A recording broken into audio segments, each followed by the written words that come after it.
Hi guys, I'm Kay Miranda, your food and business buddy. Welcome to my channel. Kung ikaw ay bago pala sa ating YouTube channel, click the subscribe button and tiny bell para updated ka sa ating mga racket. So today, ginawa tong video to para i-explain yung GC para sa mga riders at sellers. So yun ay ginawa para sa tulong lang, para makatulong sa mga taong may vacant time, tapos may service din at the same time. Ayan, pwede silang extra delivery rider. Tapos, yung mga nandun po, personally, kakilala or yung mga hindi kakilala, hiningan naman ng, hiningan ko sila ng picture ng ID, tsaka yung picture ng plaka nila, yung service nila. Ayan, para pagkasakaling may nangyaring hindi maganda, meron tayong record nila. So, ayan, wala po kaming kita dito. Ginawa ko lang talaga para makatulong sa mga sellers at riders. So, ngayon, pasensya nyo na busy kami. Para po sa side ng mga riders, mag-ingat pa kayo kasi pag may aksidente, wala kaming pananagutan sa mga rider at sa mga involved sa accident kasi syempre wala na kami tubo, di ba? Pinag-connect lang namin kayo para makatulong. So kapag may hindi binayaran or bogus client, wala rin kayong pananagutan doon. So please i-check niyo po muna mabuti yung transaction niyo at as much as possible, walang mag-aabono, mas maganda Gcash payment or bahala kayong mag-usap ni seller or ni client. Kayong bahala kung willing kayong mag-abono. Pero kami, labas kami dyan. So yan, required pong helmet para sa mga naka-single motor o kahit na anong safety gears nyo. Kayo na may sagot niya kasi yung safety niya naman yan. Wala akong pananagutan, wala kaming sasagutin pag napano kayo. So, ayan, pag masangkot sa crime, tutulong kami maghanap sa rider na involved. Ayan, kung talagang napatunayan na kasalanan ng rider, tutulong po kami na matrace si rider. Ayan, any staffa case, wala rin po kami pananagutan. So, please, sa mga sellers o sa clients, huwag kayo nagpapautang sa mga riders. Pinagbabawalan din pa na yung mga riders na mangutang. So, ayan, wala sanang money involved sa mga ganyan, hiram-hiraman. Tapos, what else? Bawal umutang sa clients. Ayan. Sa mga riders po, bawal kayong umutang sa mga clients. Tsaka sa mga customers, syempre, si client seller. Bawal umutang kay seller kay clients. At sa business owners, wala kaming pananagutan. Ayan, dininawin ko lang, wala po kaming pananagutan dyan.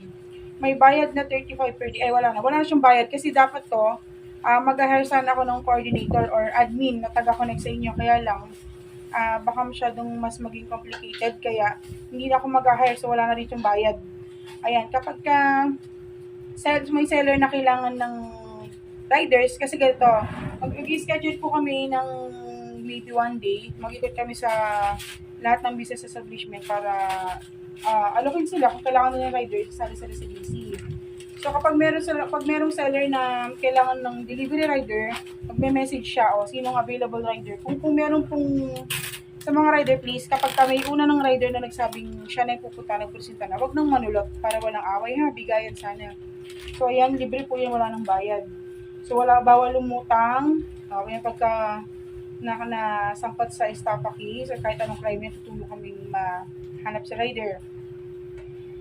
Tapos, magpaalam sana ng maayos kung gusto na mag-back out, kung gusto na magpaalis sa GC, magsabi po kayo ng maayos. Kapag meron din pong sablay na transaction, kunyari meron kayo nakaaway na seller, customer, mag-aalis po ako sa GC, wala sana samaan ng loob kasi wala na akong tubo dyan, ayoko na nag-stress, okay? Tapos, limited slash lang po sa mga riders, yan po. Okay, sa mga riders naman po, sana, pag libre na nga ito, no, sana pagbutihin nyo rin. Bawal kayo mag-abono. Nasa inyo po, gaya na sinabi ko, choice nyo kung mag-abono kayo sa order sa inyo. Wala kayong pananagutan dyan. Sa rate naman po, is regular rate lang din kagaya ng ibang deliveries. Kapag malalapit lang na area, 50 pesos, may 60, may 70, may 80, 100, 120, 150, kayo na kung bahala mag-set ng price nyo. Na, huwag naman sobrang taga, na huwag naman sanang lugi. Huwag kayong mahihiya magsabi ng rate nyo, no? Kasi hindi naman tayo maghahanap buhay na walang kita. So, aware naman ng mga seller dyan na babayaran talaga ang mga riders. At saka sagot naman sagot ng client yun kung willing silang magpa-deliver, alam nila may delivery charge yun. So, kayo na pong bahalang gumawa ng rate niyo or susubukan kong gumawa ng rate na charge sa amin ng mga rider para i-post ko dito sa GC. Kapag masyadong madiwara si rider, ito naman po, sa side naman po ng mga sellers, side ni sellers. As much as possible po, hindi sila mag-aabono. Ayan. Pag meron kayong ipapadeliver, i-message nyo na sa GCC nung rider ang available. Kapag meron na pong nagpresenta na siya na lang, sa PM na lang po kayo mag-usap directly para sa instruction. And then payment sana is Gcash. Mas maganda kung Gcash payment na hindi money involved. Diba? Para less stress. Tapos wala din po kami both side seller and rider. Wala po kami pananagutan kung meron mga product na nasira, natapon. Kayo na pong bahalang mag-settle nun. No? Wala sana maging problema sa ganyan mga konting bagay lang. Kaya yun na yun. Tapos po, bawal po magpautang. Mga sellers, bawal po magpautang sa mga riders. Sellers and customer, bawal magpautang sa mga riders. Please. Huwag natin i-involve yung pera. Tapos, kayo na po magsabi ng instruction kung anong gusto niyo ipagawa, pa-deliver, pabili.